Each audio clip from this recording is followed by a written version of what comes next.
মহারাষ্ট্রের রাজনৈতিক মহলে এই মুহূর্তে সবচেয়ে চর্চিত শব্দ হলো অপারেশন টাইগার।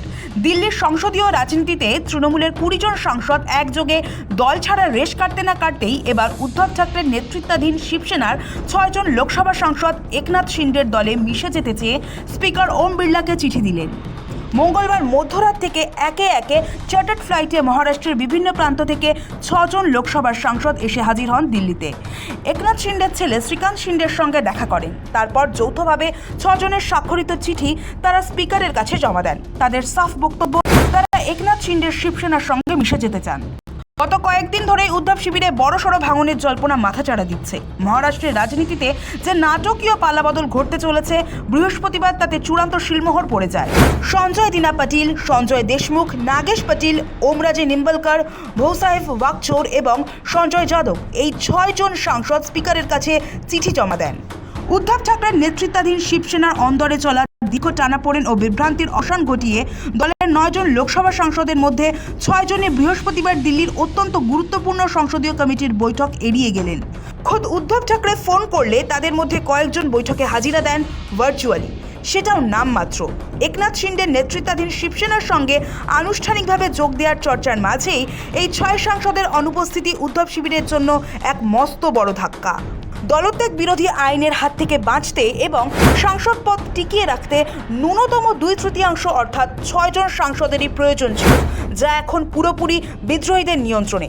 দিল্লিতে ডাকা এই বৈঠকের মূল উদ্দেশ্যই ছিল লোকসভায় উদ্ধব ঠাকরের সঙ্গে ঠিক কতজন সাংসদ শেষ পর্যন্ত টিকে রয়েছেন তা স্পষ্ট করা। কিন্তু ফল যা হওয়ার তাই হলো।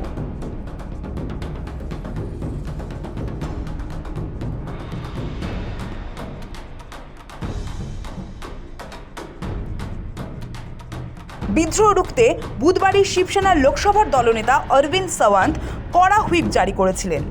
বৃহস্পতিবার সকাল 11টায় দিল্লির বৈঠকে সমস্ত সাংসদকে উপস্থিত থাকার নির্দেশ দেওয়া হয়েছিল। এমনকি প্রয়াত বাল ঠাকরের প্রসঙ্গ টেনে অরবিন্দ সাওয়ান্ত সরাসরি হুমকি দিয়ে বলেছিলেন, শিবসেনা প্রধান বাল ঠাকরে নির্দেশ দিয়েছিলেন, কোনো সাংসদ যদি দলের সঙ্গে গদ্দারি করে তবে তাকে রাস্তায় পিষে মারা উচিত। কিন্তু এত হুমকি ও হুইপ সত্ত্বেও শেষ রক্ষা হলো না।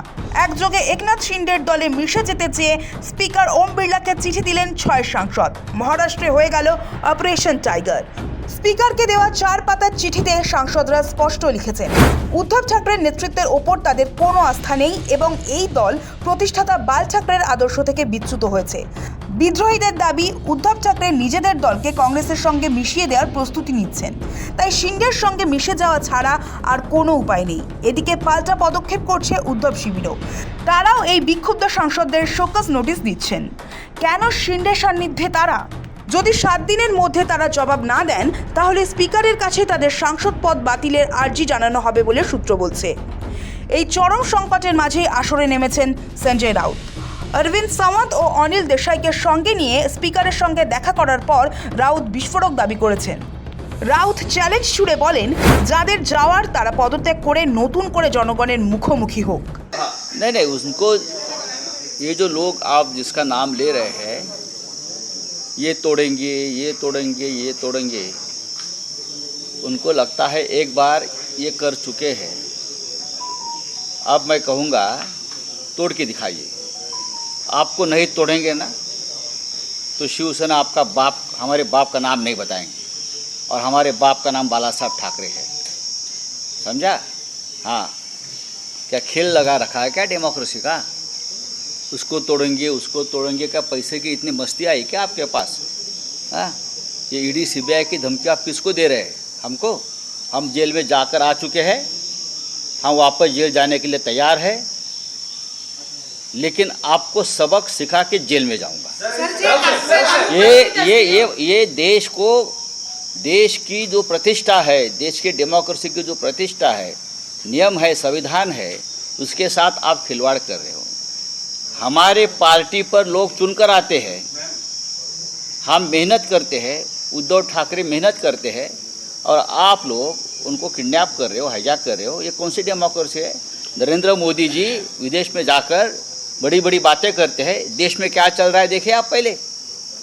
तो आज देखिए, आज की बात बस इतनी है अरविंद जी कि आज आपने जो व्हिप बजाया है, व्हिप दिया है सबको, हम इंतज़ार करेंगे हाँ और तुरंत एक्शन शुरू होगी। নিঃসন্দেহে 2022 সালে মূল শিবসেনা এবং 2023 সালে এনসিপি ভাঙার পর গত 4 বছরের মধ্যে মহারাষ্ট্রে এটি তৃতীয় বৃহত্তম রাজনৈতিক ভাঙন। কাকতালীয়ভাবে মাত্র এক সপ্তাহ আগেই পশ্চিমবঙ্গের 20 জন তৃণমূল সাংসদ দলত্যাগ বিরোধী আইন এড়াতে এনডিএ জোটের শরিক একটি ছোট দলের সঙ্গে সংযুক্তির প্রস্তাব দিয়েছেন। আর তার ঠিক পরেই মহারাষ্ট্রে উদ্ধবের দুর্গ যেভাবে ধূলিসাৎ হলো তা জাতীয় রাজনীতিতে বিরোধী জোটের শক্তিকে লোকসভায় অনেকটাই ব্যাকফুটে ঠেলে দিল নিঃসন্দেহে। ব্যুরো রিপোর্ট, সময় কলকাতা।